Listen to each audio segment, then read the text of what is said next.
Molested at the age of 3, and then his life spiraled down a path of darkness, but God intervened. Welcome to Freedom Alive. On the outside, David Reece seemed like a happy boy, but inside he struggled with loneliness, pain, and addiction throughout his teen years. Yet God used Christian counseling to not only save his life, but now David experiences true freedom today. I'm blessed to be joined again by our co-host, Matt Staver from Liberty Counsel. And Matt, on previous programs, we've talked with many others who have left the homosexual lifestyle and are now a part of the changed movement. I think of Reece and Angel Cologne and their powerful testimonies. So I'm excited to hear David's story and how God is using him to help protect children against this gender ideology that is being pushed on them. Yes, David is another one of those amazing stories. We shouldn't be so amazed because that's what God is in the business of, is changing and changing people's minds. And Romans chapter 12 says, don't be conformed to this world, but be transformed by the renewal of your mind. But it is the agenda that wants to trap people into the chains of homosexuality, gender ideology, gender confusion, and to set forth this false narrative that you cannot change. Well, the changed movement is a group of people, and David is part of that movement, that are living, walking, breathing testimonies that with God all things are possible, and change is possible. And his story is going to be an amazing one for our audience to be able to share and hear and be encouraged by how God transformed his life. Amazing indeed, a story of hope, peace, light, and truth. Our Freedom Alert is next. University Hospital boasts of expanding so-called gender-affirming services. I'm Matt Staver, co-host of Freedom Alive. The Oregon Health and Science University Department of Surgery announced that it is incredibly proud. The reason includes adding a surgeon who uses he, they pronouns on social media with the name Queer Surgeon. The expanded services now include genital surgeries that not only remove healthy organs, but also take other bodily tissue and graft it in the shape of the opposite sex organs. The University Hospital manages a children's hospital which provides experimental drugs to block puberty and information on chest binding, changing names, preserving fertility, safe tucking, and hormone therapy to children as young as 10 years old. The idea that people can change their gender is not only delusional, but it's medical fraud and frankly criminal. Up next, Matt's interview with David Reece. My very special guest is David Reece, and I'm excited to welcome him. He is the Director of Civic Engagement with the Change Movement. He is married to Lauren, and they have 2 children, and the changemovement.com is the website that will have additional resources. Welcome to Freedom Alive, David. Thank you so much for having me. David, you're part of the Change Movement. I know that you have had an incredible story that you share with legislators around the country. Recently, you were in Washington, D.C., and you're on the various state levels. But I want to start, for those who are watching, when you were about 3 years old. Bring us up from some of the events that transpired in your life. And as we continue to move through your history, I want to walk people through your history, because your history is an incredible story of the power of our Lord Jesus Christ, how he can change us and transform us and renew our minds. But take us back to when you were a little child. Tell us how things began and how you got to where you are now. Absolutely. I was raised in a non-believing home. My parents didn't know the Lord and didn't raise me in church. But we spent a lot of time with family, and at a very early age, at about 3, was the first time that I was molested by a close family member who was a man, or a male. And that continued for about 14 years in my childhood. And through those experiences, I mean, that was obviously at age 3, that was my first sexual experience. And so that sort of framed how I understood sexuality and my body in relation to other people. And because it was repetitive, it really messed with my understanding of my biology, how I was created, what my body was for, what are healthy boundaries with other people.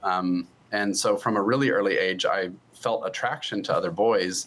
I wasn't exclusively same-sex attracted, but I felt attraction to other boys and acted on that through my adolescence. So this was someone that was known to the family, and it went on for many years after the first encounter in age 3?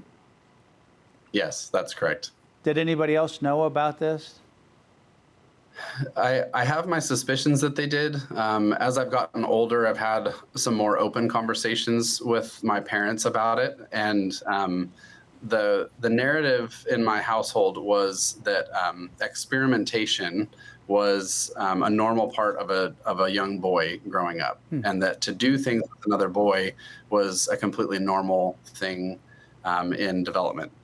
So when you say the narrative in your household, are you talking about your parents, siblings, who that might be? Parents. That was definitely straight down from the top.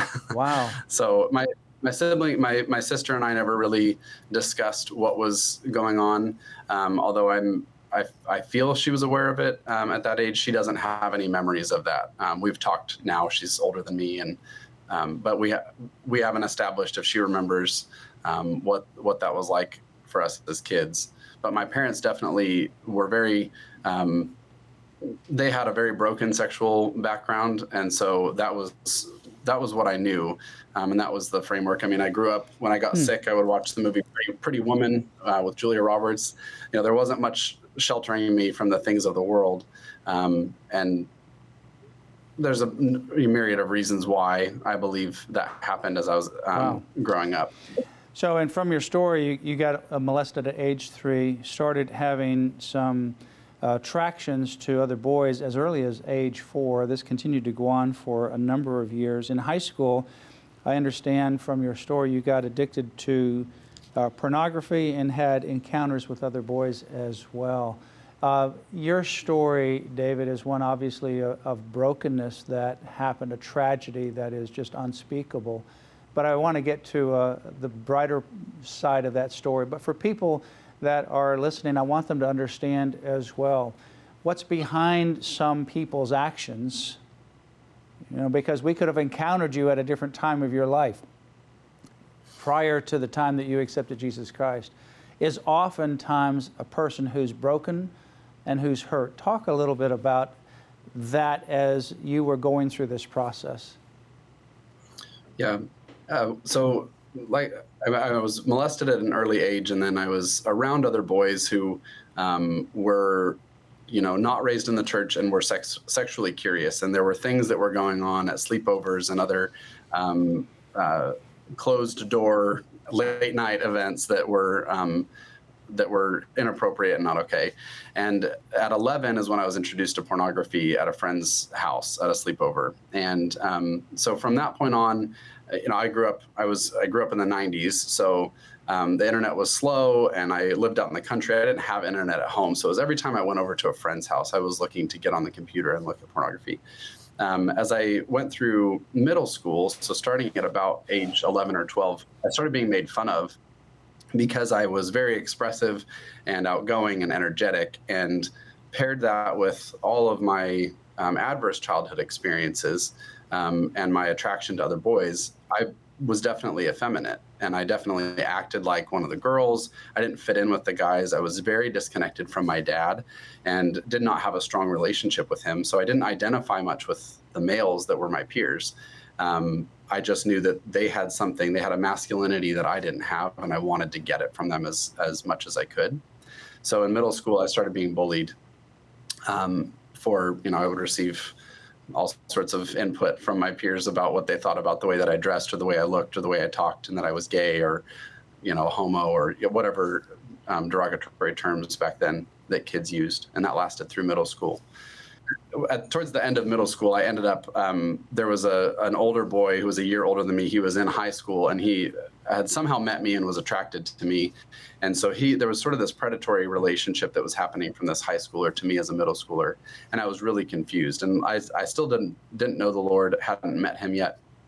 And so when I entered into high school, his friends who were even older than him and were out as gay were trying to pressure me into a relationship with him and trying to advocate for me to be in relationship with him. And I was very uncomfortable because of that.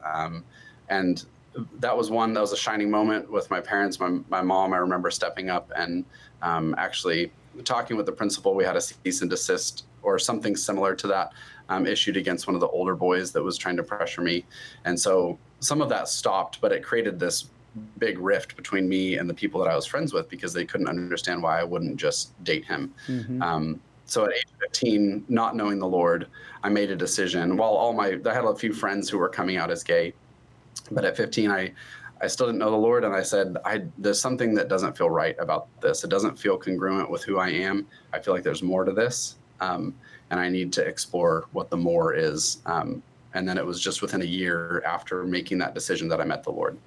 I want to talk about that in a few moments. I have done a lot of research, talked to a lot of people in this kind of arena, and I don't know if this fits your situation as well, but you know, when you have a young boy particularly that becomes involved in homosexuality, you have this boy that is looking as the male figure, and if that individual boy, that young boy, begins to have something negative done to him, particularly sexual abuse, as in your case, that maleness and who that person is, the identity, becomes very hurt and tarnished, damaged, if you will. And eventually what you fear about that male, you idolize about the male figure, and then once you grow older, it becomes sexualized. And so, for example, in the song or in the display, Macho Man, those are very macho men type of things. And so the relationship is really to try to drink in the maleness, if you will, to absorb the maleness, to identify as who God really made you. But it comes out in a bad way when we have those kinds of bad things that happen to us. I'm not articulating that in the best way possible, but I don't know if you can speak to that because it really comes back to ultimately, who are you, David? And I think you end up finding that as you did, and we want to share that when you had a relationship with Jesus Christ, that your identity is in Jesus. Yeah, I think you articulated it well. I think that it actually, there are, every time there's an abuse or there's a lack in identity being given to a young man, even to a young woman, but for my instance with I didn't receive identity from my dad. I was supposed to receive encouragement and affirmation, even just having my dad adore me. Those things didn't happen. I constantly felt like a failure.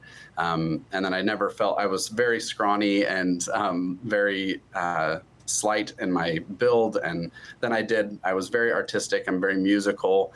I did play sports, but I didn't play the typical sports. And so all of the things that would check the boxes for young men to feel like they're included weren't there. Right. Each time that happened, it felt like a fracture happened. And so, yes, I think and then on top of that, having abuse, it added to the pain. So then trying to heal that without the facilities to heal it, not being able to go to my parents and saying, I'm hurting, I need your comfort, I need you to help me. I went to my own vices, which were pornography and encounters with other boys, to try and draw out from them what I felt like I was lacking inside. Obviously, none of this was conscious. I wasn't realizing it at the moment. But as I worked through my trauma as an adult, realizing what I had done, that's what I discovered. Thanks for sharing your story. And I want people to really understand and listen to the heart of your story, because there's an agenda that we certainly encounter that is a very aggressive LGBTQ political agenda. And there's real people that are behind that as well. But behind each person is a story, and your story is one of hurt and damage, but one of transformation. Take us to the point where you know, you were not raised in a Christian home. You came from this terrible situation. How did you ultimately come to give your life to the Lord Jesus? Young Life, I don't know if you're familiar with Young Life, the ministry that's out of Texas. Okay, so Young Life had come to Albany, where I lived in Oregon, I think when I was 14. And so friends were going to it, friends that I respected and knew, but I really did think that Christians were crazy. And I was very outward about how I felt about Christians. So I said I wouldn't go, even though my friends were inviting me. Looking back, I didn't realize the Lord had surrounded me with this great cloud of witnesses who were witnessing to me through their life, and their parents were praying for me. I didn't realize that. And so when I was between 15 and 16, I started going to Young Life, and I heard the gospel for the first time. I had been to a Methodist church a few times growing up, but I didn't know what Easter was about. I had no idea that Christmas was truly the celebration of Jesus being born into the world. And the reason he was being born into the world was to save us, to wash us clean from our sins, and to give us a life redeemed with the Father. And so as I started exploring Young Life, I went to a camp over a weekend, 6 weeks after I started going to Young Life Club meetings on Monday nights. And the gospel was shared again, and we were given about 15 minutes to just go and sit in silence with the Lord and respond to what we had heard. And I viscerally remember the Lord reaching down and embracing me as I gave my life to him and confessed my sin. And I remember feeling weight, all the pressure that I had built up as a kid, all the disappointment and the pain. I remember that lifting. And from that point on, there was a transformation process that began. And when I heard his voice for the first time at that moment, I was able to look back and realize that he had been speaking to me my whole childhood. Because I would remember every time I would have these unsavory encounters with other boys, I would hear the Lord's voice, and he would say, I made man for woman and woman for man. And I heard that. And so when I heard his voice, when I met him, I remembered him saying that to me over and over and over again as a kid. And I knew that he had protected me and been laying a foundation. Amazing.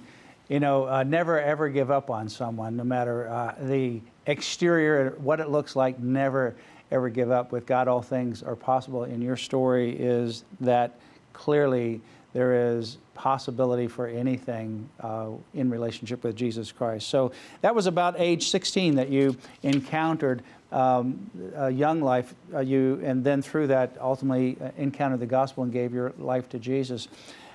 But what about counseling? You know, what happened? Obviously, you give your life to the Lord. What happens with your life at that point? Is there an immediate change?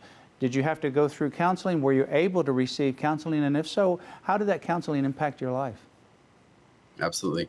I didn't immediately receive counseling. I think what happened when I met the Lord was similar to what happens in what we read in the Bible, in Jesus healing people that come to him. He heals the presenting issue because people are in pain.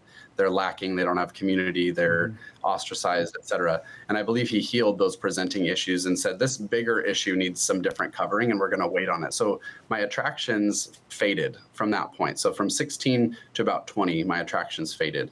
And then in that period of time, I met who is now my wife, Leanne, and we were best friends and getting closer and talking with each other. And I explained to her what I had gone through as a kid, but it felt like a past thing. So that was at about age 20. It was still a past experience that I had been through. But then when I hit about 22 and we got married on our first anniversary, I slipped back into looking at pornography again, and I didn't know what was going on. And I confessed to my wife, and I told her what had happened. And she said, well, I thought that was a past thing. Probably is. You know, I forgive you. Let's move on. Well, on our second anniversary, it happened again. And so there was something that was coming up, and I finally started to address it. And I went to a ministry in Portland called Portland Fellowship and met with a counselor there. And he named for me that I had been molested. Up until that point, I thought, no, I just started being sexually active when I was 3. But he reframed for me that most 3-year-olds, in fact, all 3-year-olds, don't have an understanding of what sexual information is.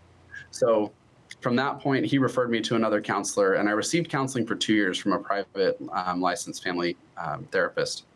And he was an incredible counselor, allowed me to talk through that I had same-sex attraction, and I didn't want it to be a part of my life anymore. And he helped me understand that same-sex attraction is something that comes from an outside input. It's not something that we are born with. And he was very bold in how he helped me understand my, living in the culture that I was living in, what I had been through as a kid and how I might move forward. And through addressing my trauma as a kid and the safety of that counseling setting, I was able to realize so much hurt and lack that I had experienced that had led to this deep wounding in me where I didn't express my need and I didn't express my affection towards men appropriately. I didn't feel connected to the male gender. And so from that point on, I started into a prayer-based ministry, and Andrew Comiskey's ministry, Desert Streams, Living Waters, and was around other people who were seeking healing as well. So with pairing counseling with this group therapy was incredibly impactful. Had I not had that, I don't know where I would be today, ultimately. Yeah, you have a quote that I want to read, and it says, "If I had not had the opportunity to pursue the healing and wholeness I was looking for, I would be dead today." And that just really underscores the importance of having good counseling, particularly good Christian counseling. We've been litigating at Liberty Counsel to have the freedom for counselors to be able to provide and clients to be able to receive, particularly minors and their parents, counsel to overcome, to address this unwanted same-sex attraction behaviors and gender confusion, frankly. And there's 80 states and cities combined, when you put them all together, about 80, that still have these laws that ban Christian counseling. And that kind of counseling that you were able to get, David, is under attack so many places around the country. So we need to make sure that those counseling laws are overturned so that people like you can have this life-changing counsel. Now, today, you are married to Leanne. You have 2 children. I want to show a picture of one of you're holding a little baby, and that is you in this photograph on the end with a brand new baby. I don't know how old it was, but it was probably definitely under a year, maybe under 6 months. It was your newborn. Yes, she was 5 weeks old when we went down there. Is that right? So the founders of Changed, Ken Williams and Elizabeth Wanning, put together a book of stories, of testimonies that we handed out to every senator in the California state legislature, showing them that change is possible and all of us are living proof of it. The bill ended up being defeated, and we believe it was by the grace of God and by our testimony that happened. In the last couple of minutes, David, share with our audience what's on your heart. How would you want to encourage people? What would be some of the final counsel that you would give to us? Well, I think there's 2 things, and the first is what you said a moment ago, that no one's story is ever over. We know too many people within the Change movement who, they got a transition surgery, or they lived in a gay lifestyle for X amount of years, and their family was had all but lost hope. But the only thing that was different is that these families that loved them were praying for them. And in praying for their children, or praying for their adult children even, the Lord was doing a work in them. And maybe it took 5, 10, 15 years, but something shifted. And I know too many stories to believe that the Lord forsakes people. And I know too many stories to believe, or to not believe, that prayer is powerful. And so if you are a parent or or someone who's struggling with your sexuality, never give up on the journey, because the Lord's doing something. And then the second thing is that if you have a conviction, especially as a Christian in today's day and age, we need to be the leading voice on this issue. We need to be the people who are willing to have compassionate, honest conversations about sexuality, original intent, God's design for sexuality. And so if you're curious about how to do any of that better, the Change movement, our team, part of what we do is educate church leaders, and then obviously legislative bodies, but even just individuals seeking understanding for how to engage this conversation better. We're a great resource for that. And now is the time to be standing up and doing something different than what we've done in the past. Well, thank you. David Reece is our guest, Director of Civic Engagement for the Change Movement. The website is changedmovement.com, changedmovement.com, an incredibly important ministry. Thank you for sharing your story with us today, and God bless you and the others that are part of Change. Thank you so much for having me. Matt, another inspiring story of God's healing power. And how many have we seen on Freedom Alive just like this, where Jesus steps into our circumstances, meets us where we are, and all of this pain, this confusion, doubt, it's unbelievable, David's story. Yeah, you could have all kinds of encounters with David along the spectrum of his life up until the time he was transformed by Christ and have different kinds of reactions to him. But behind that little boy and that adolescent and the teenager was this horrible situation at age 3 that his parents, he believes, were part of, introducing him or allowing the situation of the sexual molestation to take place. Exactly. I mean, it's just unbelievable that your family that should be protecting you is actually harming you. You never know what's behind the actions or the face, the facade of someone. In David's case, it was brokenness. It was unbelievable pain that had been part of his life that he just thought was normal. That's how he grew up. Mm-hmm. But, through the power and the transformation of Jesus Christ, which is amazing, don't ever give up on anyone, whether it's your child, your grandchild, someone that you know, a friend. Don't ever give up, because what you might think is impossible and what we look at from the exterior as a very hard situation, or impossible, if you will, or we just write somebody off, that's a story that is waiting for God to change that person and transform him like David. So David's story is an incredible encouragement and frankly a calling to all of us to be able to reach out and share the love of Jesus Christ that transformed people like David, no matter their circumstances. Exactly. Amen. We delight in bringing you stories like this with Freedom Alive. And for those of you at home, whether we are a sibling or a parent or a grandparent, if you know someone who is wrestling with these issues like David, it's our hope and our prayer that being able to see stories like this can, as Matt said, just encourage you and help you never, ever, ever to give up, and pray without ceasing, really, because Jesus is in the business of stepping into our circumstances and changing lives. In closing, remember Galatians 5, verse 1, which says, "It was for freedom that Christ set us free. Therefore, keep standing firm and do not be subject again to a yoke of slavery."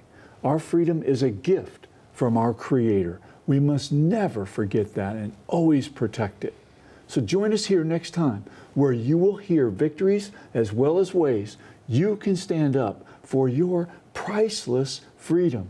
Join us again for Freedom Alive.